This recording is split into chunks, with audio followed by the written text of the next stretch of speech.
what's up? We're back here at the Starke Yacht Care headquarters, and I got a special guest with me today, Jason Barrick. And what we're gonna do is, this is a highly requested video for a lot of detailers out there and boat owners. Is, you know, I got Isinglass on my boat, Ken. Well, one, how do I fix it if it gets scratched? And two, how do I make it look better? So Jason, first off, kind of tell me a little bit about your background, what you do, if you don't mind, and then let's start digging into how we can make this piece look a lot better. All right, so it's back in 2019, I took a job at a company that makes Isinglass panels, does like the refurbishing of these. Right. And they hired me to polish them and try to get the clarity back into them. I quickly realized through the process that I was using that they were clear, but they just were really swirly. Right.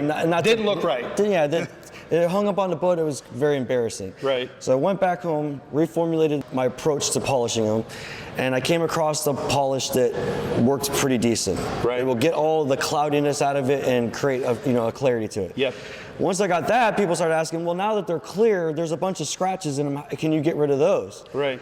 And I thought, well, I don't know. It's Isinglass. Maybe I can't sand this stuff. Yeah. But I found a junk panel and I started sanding with 2000 grit, which I thought was the least aggressive I could do, and it actually started taking scratches out. And then my concern was, well, can I get those scratches out? The polishing process got those scratches from the sanding out, restored the clarity to them to a point where the customers felt like it was like a brand new panel. Right. And so through that process, I started learning, like, well, there's probably more people out here that want to learn how to do this that probably didn't even know it was possible to get these polished. And so that brought me to demoing my process of doing this. So one thing that I like is you came here to the headquarters, and this is kind of like your own little setup, right? I mean, you literally pulled this out of a car, which is cool. And we kind of talked about before we started the video, and you kind of gave me a background, like, this is totally portable.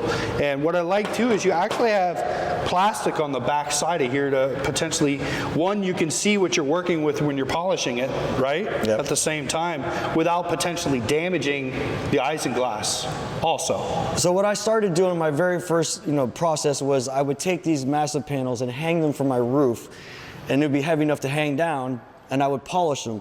The polish that I was using at that time required the speed of like 2,500, right? It was high speed. So at that speed, it would suck to the pad, to the surface, and I could polish it. When I went to using the Finish R, I realized I'm not gonna have that high speed, and so I wanted to build a platform, something I could work off of, but I could also see through. And it had to be portable. Because the idea was, well, if I had to fly out somewhere, could I take it with me? Yeah. So all these pieces are broken down into sections. You can put them in a box. Right, because none of this is glued. These are just slid in together, and you have it tied in with zip ties, it looks like, right? Yep, basically just zip tied these panels in, which they're clear acrylic panels used for various things. It's somewhat the same material as the Isinglass, it's a little bit thinner. And the idea is, the reason why you want those is, when you have the Isinglass panel over this big open section, it'll push down. Right. And it'll make it difficult to get a nice, smooth finish. So what I do is put this clear plastic on there so that it's got something to hold on to when I'm pushing on the machine. Right, and it's got a little bit of give like you needed as well, right? Absolutely, you would want it to have a little bit of flexibility. Well, with that being said too, if you can take a closer look at this panel, y'all will see that she's pretty scratched up there. Pretty haziness. Jay, if you want to go ahead and kind of hold that up there. And so the history of this panel is it came off of a boat that got brand new panels, and it was because they were in this condition that they decided to get rid of them. Right. That's where I feel like it's a great advantage to know how to polish these, because the typical price, my experience, is about $15,000 to replace these things. Holy crap! Really? To replace a whole set of 5 panels, $15,000 to $25,000. So I felt like if you could get them cleaned up and polished, and not have to spend all that money, that would be a great benefit to people.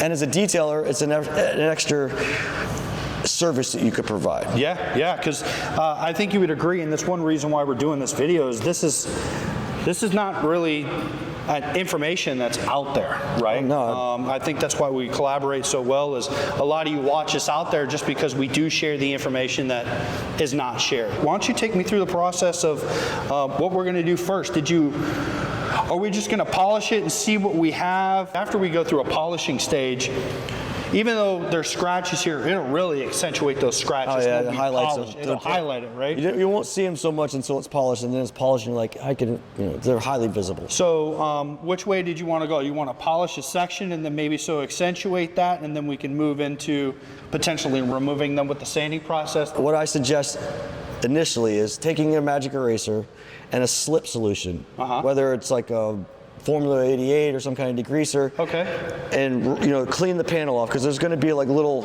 stuff stuck to it, little whatever. Well, we have magic erasers. Yeah, we have. Well, I highly suggest you take a magic eraser, clean it up. For the purposes of this, not that necessary, but for. But don't do that unless you're going to polish it though, because it's going to scratch the surface. For sure, you definitely do not want to touch this dry with a magic eraser. But I did that on an accident one time. I was cleaning these up and the eraser came off and hit the side, and I was like, oh, now what am I gonna do? Scratch it.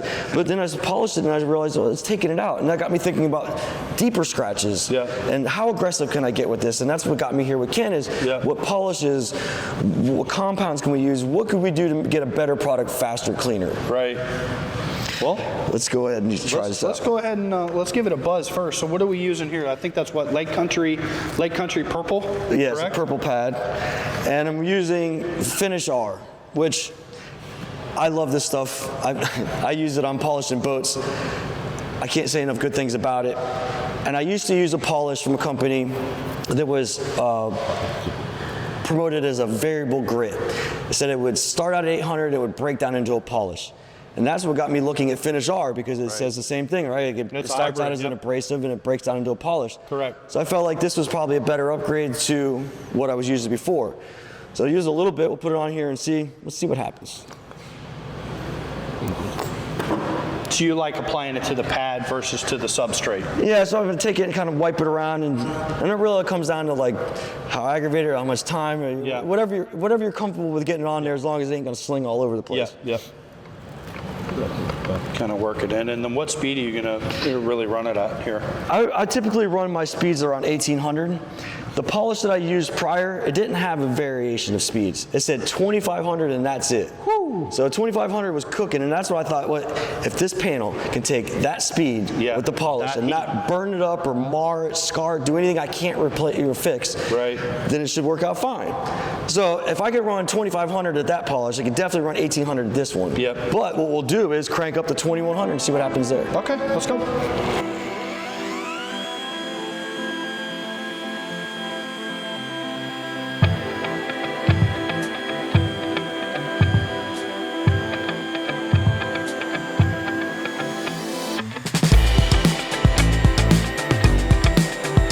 And what would you say pressure-wise that you're pushing down? Are you just floating it? Minimal pressure. I don't apply much pressure because the more I do, it's just pushing on the panel and creating. I'd just throw a push. Bad news. I'm letting the pad do the work instead of the pressure.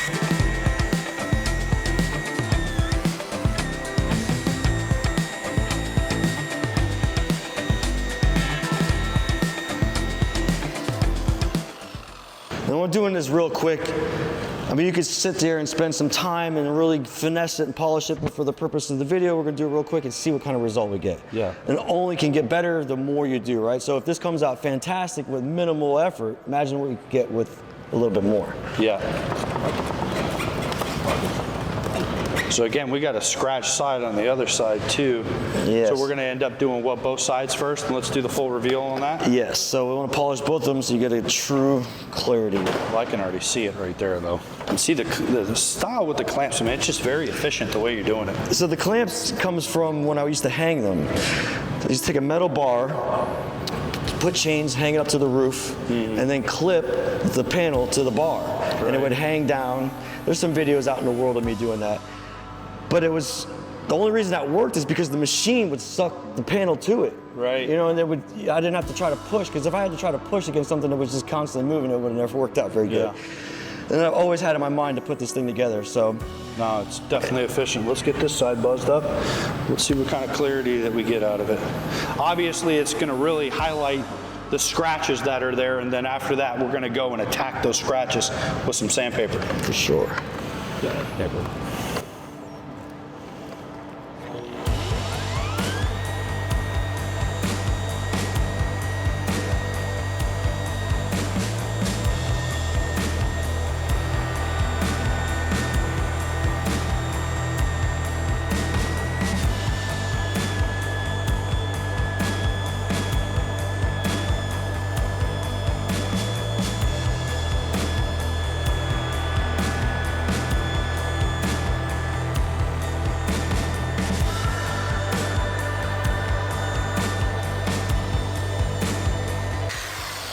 I don't know if you caught that, but when I first started, I started out at 2100, which was the high speed. Yep. And I'm looking and I'm like, it's not working out like I expected it to. That's when I realized that I didn't turn the speed down. So what I just learned in real time is that you need to start out at a lower speed to let it do its hard work of trying to rub out whatever is on the surface. Exactly. And then when you feel like you've got it to where it's pretty polished out, kick up the speed so you can clean it up and polish it out from there. Yep. Let's clean it up, see how it We got turned out. from there. Oh, yeah. So what we're looking at here is, in this corner, it's cloudy. Yeah. And as you pan through to the center, it's much cleaner. Oh, big time. But like we were talking before, now we can really see those scratches, right? You can see all kinds of... Super clear. I mean, like, it didn't look scratched like this until you polish it. And that leads me to this. So once I started polishing them, people were asking, well, now it's got all these scratches in there. You know, can you get those out? And I was kind of apprehensive about even putting sandpaper on these because I didn't know if it would polish out. Disclaimer out there, there's different type of companies that make different types of isinglass. I think this one is what called C acrylic. It's a company that makes it. So there's something important. There's two different styles. One is a very tough, flexible, but tough plastic acrylic. Right. That's just called Isinglass. Isinglass. The Strata glass is the rubbery, soft. You can take it, fold it up, very pliable. Much different process for polishing that than this. You have to be very careful of your heat. Yep. Because it absorbs a lot of heat being rubbery. You can't put as much pressure on it. Like those, I would say cut your teeth on these. And if someone comes up to you with that soft rubbery stuff, more times than not, it's more work than it's worth. You got to really know what you're doing with that stuff. So cut your teeth on this, get professional with it, and then you could start practicing on that stuff. So through your experience too, what else would you say dealing with isinglass that people need to be careful with or cautious about? So now that you know how to polish the glass, here's the most important part. Identifying if the juice is worth the squeeze, right? So if you come up on this boat and the panel is yellow, it looks super crazed, which it'll look like it's like ice cracked all in the panel. If the vinyl's yellow and junky, the stitching's falling out of it, the zipper's got broken teeth, walk away from that job. Yeah, don't polish that. Sometimes it's just not worth it. I personally go after sport fish guys. They keep their boats nice and clean. They usually have a crew. Right. Intrepids have a lot of these isinglass enclosures. And so, you know, those are some things to look out for that could get you jammed up in a job. You've taken a deposit, you told the guy you're going to do the work, and you come out here and the zipper is jammed up. I've had this happen before. You just can't break it free. Yeah. So one of my suggestions is take a zip tie and hook it up into the zipper and make it big enough to put your hand through it. And as you're trying to open that zipper, very slowly use that zip tie as leverage to pull it. Because more times than not, it'll be in a tight little spot where you can't get to it, and like it's hard to get to the zipper. And you were talking about off camera, like lubrication. Like one thing that you use is like snapstick.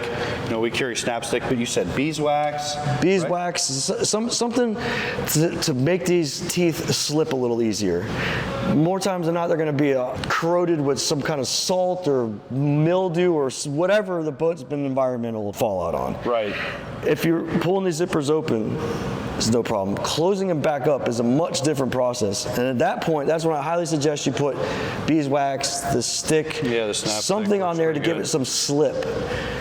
Because, you know, they're usually like in some spot where it'll be a little bent, and that's the spot that's going to give you trouble on the zipper. If you break one of these teeth off, or the zipper comes out of the track, it's going to be a lot of problems. Just try to avoid that at all costs. Yeah. All right, so we're going to start sanding the panel with the least aggressive grit I feel comfortable with, which is 2000. The objective is to try to get the micro scratches out of the surface enough to appease someone who says there's a lot of scratches. Right. I mean, I can't guarantee that you're going to get them all out, but we can try, and let's see what happens. All right. Now, I got 2000 and 1200. I've only recently tried 1200, but let's see what happens with 2000. And we're going dry. I dry sand everything. I dry sand boats, and my feeling is wet sanding is for paints, thin, finicky, right? Mm-hmm. Composites like fiberglass and gel coat, they can be a little bit more aggressive with. Well, and I think you're more efficient with your abrasive with dry sanding as well. You have a give and take. Like if you add too much water, you have too much lubricity on the surface, the sandpaper will not cut like it should. It'll slide.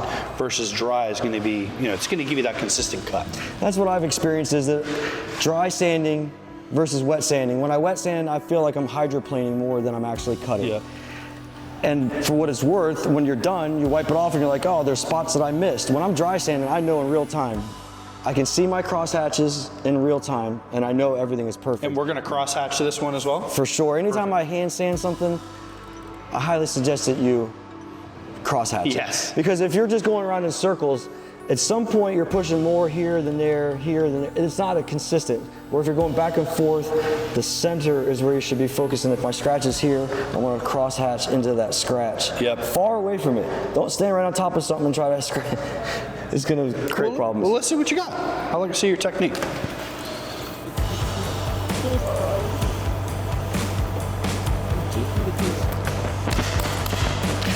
Once I've highlighted scratches, I'm going to come back over and go across the other way. And what I'm looking for in that process is I'm seeing this line of scratches being more prominent than the ones behind it. That tells me that there's been like a nice cross-hatching going on. Yeah, I like that.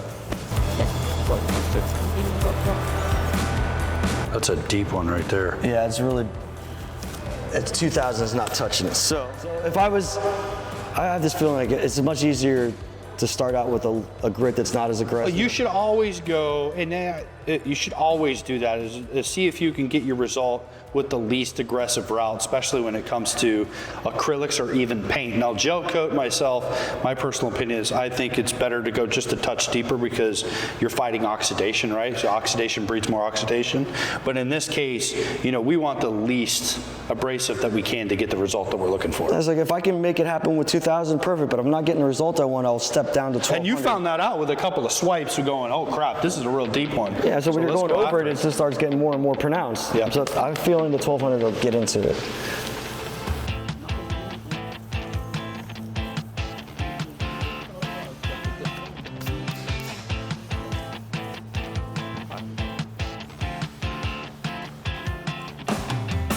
I can see it pulling the scratch already. All right, so it's starting to blend in. I've kind of always considered the scratches like a guide coat. It's telling me where do I go. I see it starting to go away here. It's not there, so kind of try to work into that area and remove them as they appear. See, it's going away? Yep. And for most people that would never see something like what you and I are doing right now would probably having a panic attack seeing us use Somebody out there has a sandpaper. panel that looks just like this. Years ago, I was trolling Facebook Marketplace. A guy had a boat for sale. And that boat had Strataglass panels in it that were so bad they couldn't see through them. And I messaged the guy and I'm like, I bet you could sell the boat faster if they could see out of your Isinglass. Yeah. He's like, oh, you can clean it? I'm like, yeah, I can clean it. And I believe the guy gave me the job because he's sure there was no way they were ever going to get cleared. Right. When I brought him back, he's like, oh, maybe I'll keep the boat now.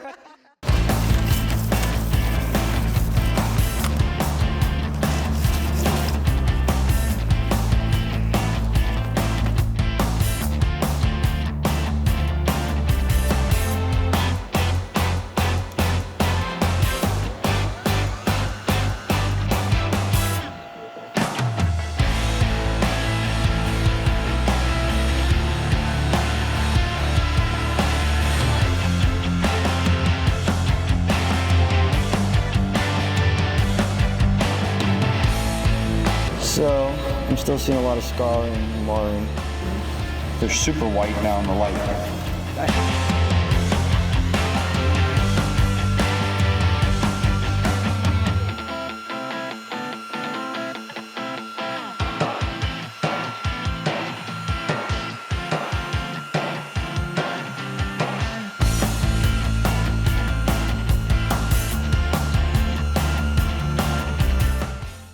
All right, so let's talk about the pad combinations that we use to get, these results. We first started off with the Lake Country Purple, and I would tell you that for the most part, this gave us a result that we were looking for, but we were really trying to chase after a little bit more deeper scratches, so I say, so we had to get a little bit more aggressive.